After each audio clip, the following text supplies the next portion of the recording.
முதலாவது நிகழ்வாக கனடாவிலிருந்து வருகின்ற கனேடியன் பாபாஜி யோகா சங்க தலைவரும் அத்துடன் உலகளாவிய ரீதியிலே 8 யோகா சங்கங்களின் தலைவராகவும் பணியாற்றி கொண்டிருக்கும் அருண் தொண்டுகள் செய்து கொண்டிருக்கும் எமது அன்புக்குரிய திரு சுசீந்திரன் அவர்கள் இங்கு வருகை தந்திருக்கின்றார்கள். இந்த கிரியா யோகத்தை சத்சங்கம் என்றும் கூறுவார்கள். சத்சங்கம் என்பது இந்த ஆன்மீக துறையிலே ஈடுபட்ட அன்பர்கள் தொண்டர்கள் ஒன்று கூடும் இடம் என்ற வகையிலே நீங்கள் இங்கே ஒன்று கூறியிருக்கின்றீர்கள். அந்த ஒன்று கூடலிலே இப்பொழுது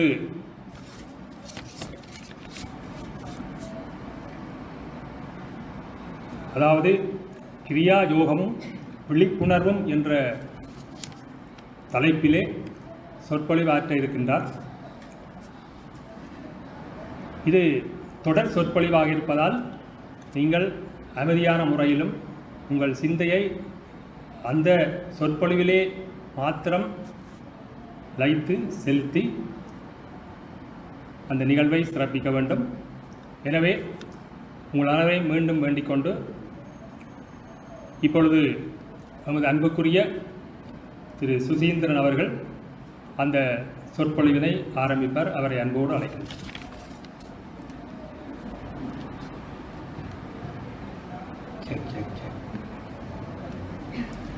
ஓம் கிரியா பாபாஜி நமோ. முதலாவதாக இன்று இங்கு இந்த சொற்பொழிவை நடத்துவதற்கு எங்களுடைய சக சங்கமான கொழும்பு பாபாஜி கிரியா பாபாஜி யோகா சங்க தலைவர் இறைவன், எங்களுடைய சங்க தாய் இறைவி அவர்களுக்கு என்னுடைய நன்றிகள். மற்றும் இங்கு வருகை தந்திருக்கும் எல்லா ஆன்மாக்களுக்கும் என்னுடைய நன்றிகள். இந்த விழிப்புணர்வு கூட்டத்தில் முதலாவதாக நீங்கள் எல்லோரும் எங்களுடன் சேர்ந்து பாடிய அந்த மந்திரத்தின் அர்த்தத்தை அறிந்து கொள்வோம். பாபாஜியின் கிரியா யோக மந்திரம் ஓம் கிரியா பாபாஜி நம ஓம். இந்த ஓம் என்ற சொல்லு முதலாவது சொல்லாக இருக்கின்ற ஓம் என்பது எல்லோருக்கும் தெரிந்த ஒரு சொல்லு. அது ஓம்காரம் பிரணவ மந்திரம். அதான் பாபாஜியின் மந்திரத்தின் முதல் சொல்லு. அதைத் தொடர்ந்து வரும் கிரியா என்பதன் அர்த்தம் ஆக்ஷன், ஆங்கிலத்தில் அல்லாட்டி தமிழில் செயல். ரைட். அதைத் தொடர்ந்து வரும் பாபாஜி என்ற சொல்லு நமது சத்குரு கிரியா யோக சத்குரு பாபாஜியின் பெயர். நம என்பது வணக்கம். கடைசியில் வரும் ஆவும் அவ்வண்ணா உம்மண்ணா தான் அந்த கடைசியில் வரும் மந்திர சொல்லு. முதலில் வருவது ஓம், கடைசியில் வருவது ஆவும். அதற்குரிய விளக்கம் என்னென்றால், முதலாவது ஓம் வெளிப்படையாக சொல்லும் ஒரு சொல்லு ஓம். எல்லோரும் அவுட்வேர்டு என்று சொல்லுவோம் ஆங்கிலத்தில் ஓம். அந்த சவுண்ட் உங்களுக்கு ஓம் என்றே கேட்கும். கடைசியில் வரும் அவும் என்றதும் உண்மையாக ஓம் தான். ஆனால் அந்த ஓம் அந்த அவும் என்ற சொல் மூலமாக வரும் ஒலி எப்படி என்றால், நீங்கள் ஓங்கார மந்திரத்தை இன்வேர்டாக சொல்லும் போது, அதாவது உங்களுக்குள்ளே அதை உள்வாங்கி சொல்லும் போது அது ஆவும் என்று வரும். சொல்லி காட்டுகின்றேன். ஆவும் ஆவும் ஆவும். அதாவது நீங்கள் ஓம் என்ற பிரணவ மந்திரத்தை உள்வாங்கி சொல்லும் போது அது அவ்வண்ணா உம்மண்ணா என்ற உச்சரிப்பில் வருகின்றது. ஆகவே பாபாஜியின் மந்திரம் ஓம் கிரியா பாபாஜி நம ஆவும். ரைட். அதை பலர் உச்சரிக்கும் போது ஓம் என்றே உச்சரிப்பார்கள், பிரச்சனை இல்லை. ஆனால் அந்த அவ்வண்ணா உம்மண்ணா என்ற வேர்டுக்குரிய கருத்து கூட ஓம் தான், பட் இன்வேர்டட் ஓம். ரைட். அது முதலாவது. ரெண்டாவது, இந்த கிரியா யோகம் ஒரு உன்னதமான யோகம். அதன் சத்குரு பாபாஜி. அது எந்த யோகத்துடன் நீங்கள் ஒற்று பார்க்கும் போதும் இது ஒரு உன்னதமான யோகமாக அமைகின்றது. அதற்குரிய காரணம், இந்த யோக பயிற்சியில் உங்களுடைய உடலில் இருக்கும் 5 உரைகள் என்று சொல்லுவோம் தமிழில், ஆங்கிலத்தில் 5 லேயர்ஸ். ரைட். உங்களுடைய உடலில் எல்லாருடைய உடலிலும் 5 உடல் உரைகள் உள்ளது. சாதாரண மனித வாழ்க்கை நீங்கள் வாழும்போது உங்களுக்கு தெரிந்ததெல்லாம் உங்களுடைய ஃபிசிக்கல் பாடி, ஆங்கிலத்தில், தமிழில் தேக உடம்பு. ஆகவே அந்த மிச்ச 4 உடல்களை பற்றி இன்று நீங்கள் அறியப் போகின்றீர்கள். தெரிந்தவர்கள் பொறுமையாக இருந்து அதை கேட்கவும், தெரியாதவர்கள் அதை உள்வாங்கவும். மிச்ச 4 உடல்களுக்குரிய பெயர்கள்: தேக உடம்பு என்பது உங்கள் கண்களால் பார்க்கக்கூடிய உடல். அதற்குள்ளே இன்னும் 4 உடல்கள் அமைந்திருக்கின்றது. அந்த உடல்களின் பெயர்கள் பின்வருமாறு: தேக உடலுக்குள் அமைந்திருக்கும் அடுத்த உடல் அல்லது உரை என்று சொல்வோம், அல்லது லேயர் என்று சொல்வோம். அதுக்கு பெயர் சுவாச உடம்பு, தமிழில், ஆங்கிலத்தில் வைட்டல் பாடி. அதற்குள்ளே இன்னொரு லேயர் அமைந்திருக்கின்றது. அதற்குரிய பெயர் மன உடம்பு, தமிழில், ஆங்கிலத்தில் மென்டல் பாடி. அதற்கு உள்ளே இன்னொரு லேயர் ஒளிந்திருக்கின்றது. அதற்கு பெயர் தமிழில் அறிவு உடம்பு, ஆங்கிலத்தில் இன்டலெக்சுவல் பாடி. ஸோ கடைசியாக இருக்கும் உங்களுடைய உடலில் இருக்கும் உரை ஆன்ம உடம்பு, தமிழில், ஆங்கிலத்தில் ஸ்பிரிச்சுவல் பாடி. என்றபடியால் இன்று எல்லோருக்கும் அதை பற்றிய விழிப்புணர்வை தரவிருக்கின்றேன். அதாவது பாபாஜியின் கிரியா யோகமானது உங்களுடைய உடலில் இருக்கும் 5 உரைகளுக்கும் செய்யப்போகும் பயிற்சி, மொத்த பயிற்சி தான் பாபாஜியின் கிரியா யோகம். ஆகவே இந்த பாபாஜியின் கிரியா யோகம் உன்னதமான யோகம் என்பதற்கு அது ஒரு சான்று.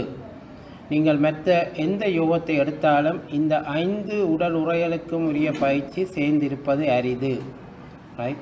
ஆனால் இந்த 5 உடல் உரைகளுக்குரிய பயிற்சியில் ஏதாவது 2 அல்லது 3 உரைகளுக்குரிய பயிற்சி எல்லா யோகத்திலும் உண்டு. சில நேரம் தனியே தேக உடம்புக்குரிய பயிற்சி தான் சில யோகங்களில் உண்டு. கிரியா யோகத்தில் மாத்திரம் சத்குரு பாபாஜியினால் இந்த 5 உடல் உரைகளுக்கும் செய்யப்படும் பயிற்சி சேர்த்து தரப்பட்டுள்ளது எங்களுடைய மக்களுக்கு. அந்த பயிற்சி முறைகளை அந்த 5 உடல்களுக்கு சேர்ந்து தரப்பட்டிருக்கும் பயிற்சி முறையினால்தான் இந்த கிரியா யோகம் ஒரு உன்னதமான யோகம். நாங்கள் இப்போது ஒவ்வொரு உடல் உரைகளாக எடுத்து அந்த பயிற்சி முறைகளை பற்றியும், அதில் இருக்கும் பயன்பாடுகள் பற்றியும், அதில் உங்களுக்கு கிடைக்கும் ஆரோக்கியங்கள், நோயற்ற வாழ்வு, மன அழுத்தமின்மை பற்றியும் பேசுவோம். முதலாவதாக தேக உடம்பு, அதாவது ஃபிசிக்கல் பாடி. இந்த உடலுக்குரிய கிரியா யோகா பயிற்சியில் அமைந்திருப்பவை 18 ஆசனங்கள். யோக முறைப்படி நாங்கள் எக்ஸசைஸை ஆசனங்கள் என்று சொல்லுவோம். 18 ஆசனங்கள் தான் இந்த கிரியா யோகா ஃபிசிக்கல் பாடிக்காக பாபாஜியினால் தரப்பட்டிருக்கின்றது. அந்த 18 ஆசனங்களை இந்த அவையில் இருக்கும் பலர் செய்து கொண்டிருக்கின்றார்கள். செய்யாதவர்களுக்காகவும் அதை பற்றி சிறு விளக்கம்.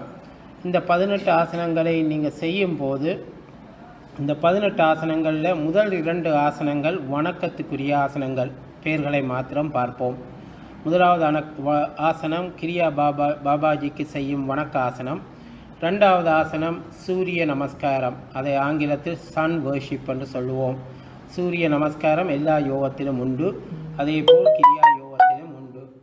அதை தொடர்ந்து வரும் ஆசனங்கள் 2 ஆசனம் போனால் தொடர்ந்து வரும் 14 ஆசனங்கள், எல்லாமாக 18. அதை நாங்கள் 7 சோடி ஆசனங்களாக பார்க்கலாம். 7 தர 2 14. இந்த 7 சோடி ஆசனங்களும் தான் உங்களுடைய ஃபிசிக்கல் பாடிக்கு நீங்கள் செய்யும் ஆசனங்கள். மற்ற முதல் 2 வணக்காசனம் என்று கூறிவிட்டேன். இந்த 7 சோடி ஆசனங்கள், அதாவது 14 ஆசனங்கள், தொடர்ந்து வரும் 14 ஆசனங்கள் உங்களுடைய ஃபிசிக்கல் பாடியில் இருக்கும் நர்வ் சிஸ்டம், அதாவது நாடி நரம்புகளை ஆக்டிவேட் பண்ணக்கூடிய ஆசனங்கள். அதை தொடர்ந்து வருவது கடைசி 2 ஆசனம். 17வது ஆசனம் கன்சன்ட்ரேஷனுக்காக செய்யப்படும் ஆசனம். 18வது ஆசனம் சாந்தி ஆசனம் என்று சொல்லுவோம். அது உடலில் இருக்கும் களைப்புகள், உடலில் ஏற்பட்டிருக்கும் மன அழுத்தங்கள் ஆகியவற்றை நீக்கக்கூடிய ஒரு ஆசனம், சாந்தி ஆசனம். அப்போது கிரியா பாபாஜியின் தேக உடலுக்குரிய பயிற்சியில் 18 ஆசனங்கள் உண்டு. அதே நேரம் அவர் இந்த 18 ஆசனங்களையும் உலக மக்களுக்கு வகுக்கும் போது ஒரு ஆச்சரியமான விஷயத்தை மேற்கொண்டார். அது என்னவென்றால், இந்த அவையில் பல தரப்பட்ட படித்தவர்கள் இருக்கின்றீர்கள். அதே மாதிரி வைத்திய நிபுணர்கள் கூடியிருப்பீர்கள் என்று எதிர்பார்க்கின்றேன். என்றபடியால் அவர்களை வைத்துக்கொண்டு இதை சொல்லும் போது அவர்களுக்கு ஒரு கேள்விகள் ஏற்படும். அந்த கேள்விகளுக்கு நான் பின்னால் பதிலளிக்கின்றேன். வைத்தியர்களை பொறுத்தவரையில் அந்த வைத்தியத்துறையில் இருக்கும் சில விஷயங்களை உங்களுக்கு வெளிக்கொணர்கின்றேன். அதாவது இந்த 18 ஆசனங்களையும் பாபாஜி உலக மக்களுக்கு தரும்போது ஒரு ஹியூமன் பாடி, அதாவது ஒரு சாதாரண மனிதனின் உடம்பில் 72,000 நாடி நரம்புகள் இருக்கின்றது. நீங்கள் அதை ஒத்துக்கொள்கிறீர்களோ இல்லையோ, சித்த கணக்கு என்று சொல்லுவார்கள். சித்த கணக்கின்படி உங்களுடைய உடலில், எல்லாருடைய உடலிலும், எங்களுடைய உடலிலும் 72,000 நாடி நரம்புகள் இருக்கின்றது.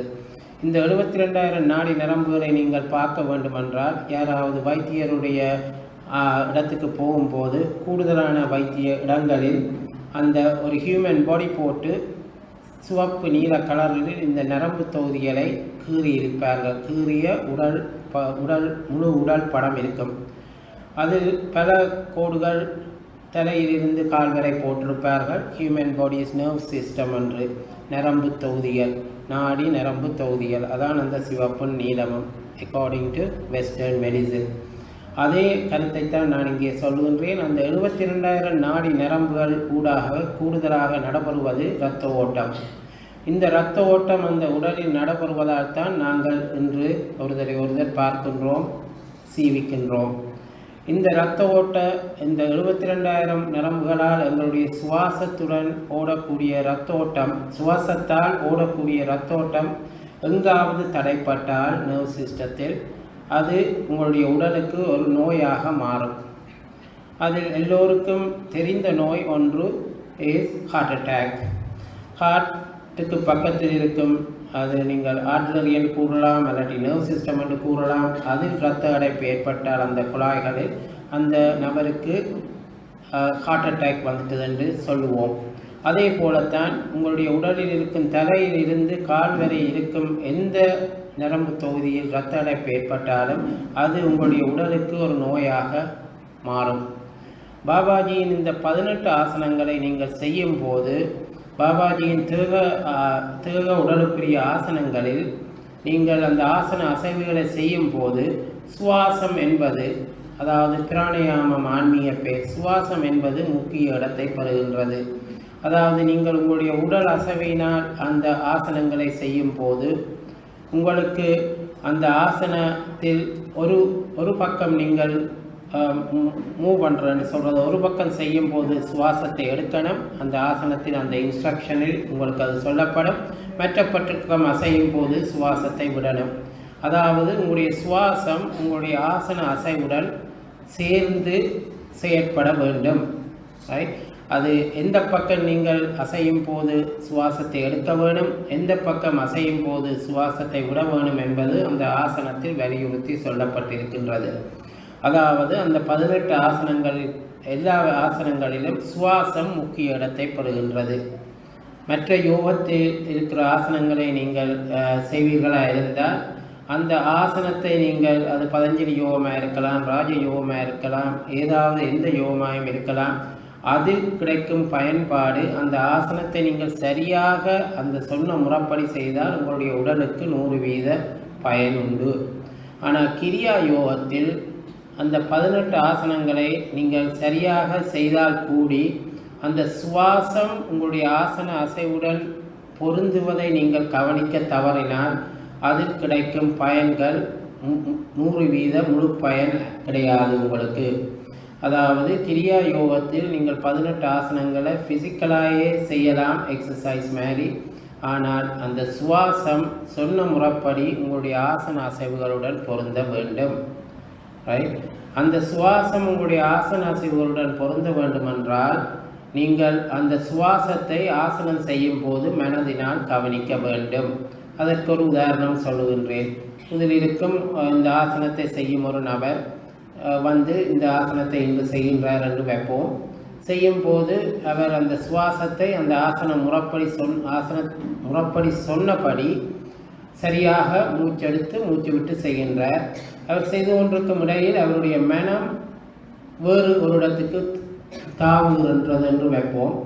அதாவது அவர் யோசிக்கின்றார், இந்த ஆசன கிளாஸ் முடிஞ்சோன்னே நான் ஒரு கடையில் போய் இன்றைக்குரிய மரக்கறி வேண்டிட்டு போகணும். ஒரு உதாரணத்துக்கு, அதாவது அவருடைய மனம் அந்த மரக்கறி கடையை நோக்கி போய்விட்டது. ஆனால் அவருடைய உடல் அசைந்து கொண்டே இருக்கின்றது ஆசனத்தின்படி. அப்போ அவர் அந்த மனதை வழியால் விட்டுட்டு அந்த ஆசனம் முடியும் போது தான் சுதாரித்து பார்ப்பார், ஐயையோ நான் மூச்செடுத்து மூச்சு கரெக்டாக விட்டு இந்த ஆசனம் செய்திருக்க வேணுமே, நான் என்ன மாதிரி மூச்சு விட்டேன் எடுத்தேன் என்பது எனக்கே இப்போ தெரியாது. ஏனென்றால் என்னுடைய மனம் அந்த ஆசனத்தில் நீங்கள் செய்ய வேண்டிய சுவாசத்தை பார்க்கவில்லை. அதாவது பார்க்கிறேன்னு சொல்கிறேன், மனம் அதை உற்று நோக்கவில்லை. அப்போது அவர்களுக்கு அந்த ஆசனத்தில் கிடைக்கப்படும் 100% பெனிஃபிட் கிடைக்கப் போவதல்ல. ஏனென்றால் அவர்களுடைய சுவாசம் அந்த ஆசனத்தோடு பொருந்தியதா இல்லையா என்று அவருக்கு தெரியாது. ரைட்? என்றபடியால் இந்த ஆசனத்தை, கிரியா யோகா ஆசனத்தில் நீங்கள் பயன்பெற வேண்டுமென்றால் தனியாக ஃபிசிக்கல் பாடி, அதாவது உங்களுடைய தேக உடம்பை அசைத்து செய்வதால் அந்த ஆசனத்துக்குரிய 100% பயன் உங்களுக்கு உடலுக்கு கிடையாது. அந்த ஆசனத்தை நீங்கள் செய்யும் போது சுவாசம் அந்த ஆசனத்துடன் பொருந்தணும். அது அந்த இன்ஸ்ட்ரக்ஷனில் தரப்படும். அதை சரியாக பொருந்த பண்ண வேண்டுமென்றால் உங்களுடைய மனம் அந்த சுவாசத்தை அவதானிக்கணும். அப்போ இந்த 3ம் கலந்தது தான் கிரியா யோகம். அதாவது தேக பயிற்சி, சுவாச பயிற்சி, மனப்பயிற்சி. அப்போ இந்த 3ம் கலந்தது தான் கிரியா யோகம் என்றதால் இந்த கிரியா யோகம் என்பது ஒரு உன்னதமான யோகம்.